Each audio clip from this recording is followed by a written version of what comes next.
Isa na naman pong napaka-poging unit ang ating nasa harapan ngayon mga kabeng-beng. Another short air gun. Isang maliit na naman po na napaka-cute at napaka-pogi na laro ang dihangin mga kabeng-beng. So ito pupunta na Cebu. Big shoutout sa ating kabeng-beng from Cebu na si Sir Mario Edgar Bruce Jr. ng Cebu. Ayan. Sir, ito na po ang yung napaka-poging request na manlapat pistol air gun. So CO2 air gun po ito mga kabeng-beng. So yung pang refill niya is CO2 po. Ayan, CO2 powered siya din. Air gun pellets din po yung ating mga gamit. So ganito po yung kanyang mga pellets mga kabeng-beng. Ayan, ganyan lang po. Same na mga bala ng ating mga mahahabang air gun. So ito na po ang yung unit sir, no? So with silencer po siya or suppressor.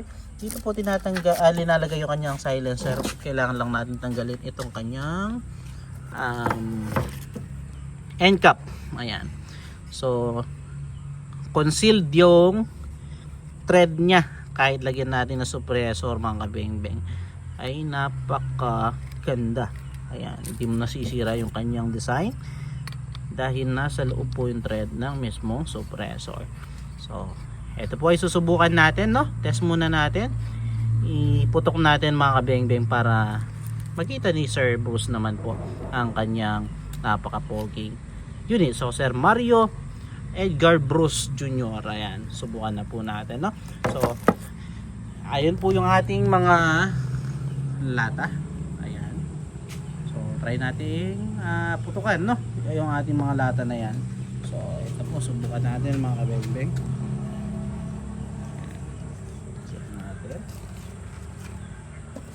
So, para lagyan po pala siya ng bala mga kabeng-beng. So, itong kasahan niya narito. Kasa natin dito, angat lang natin. Then, hilahin natin to para magkasa. So, single feed lamang po siya, no? So, isang putok, isang bala po. So, paglalagay ng pellet, ayan po, dito lang. Tapos kung makikita nyo, itulak natin to, itutulak nung pellet pusher yung ating pellet. So, ito subukan natin. Hoping na tumama ako dahil hindi tayo marunong magpatama talaga ng maliit na air gun, no?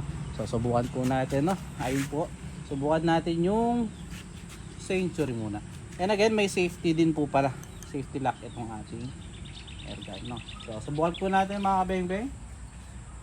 So may hawak kong pellet, tagalin ko lang. So Century muna tayo doon sa puti. First shot. So yun, tama po.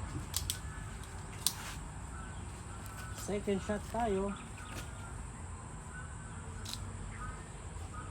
Doon naman sa master na sardines. Mama pa rin tayo. Sa ligo naman. So galing mga kabeng-beng. Iba-iba yung ating mga sponsor ngayon. So may sponsor tayo ng Century, Master Sardines, Ligo Sardines at 5-5 Sardines kompleto mga kabeng-beng. So sa Ligo naman tayo. So yan, para makukumpleto natin yung ating mga sponsor ha. At sa 5-5 na Sardines naman tayo na pula.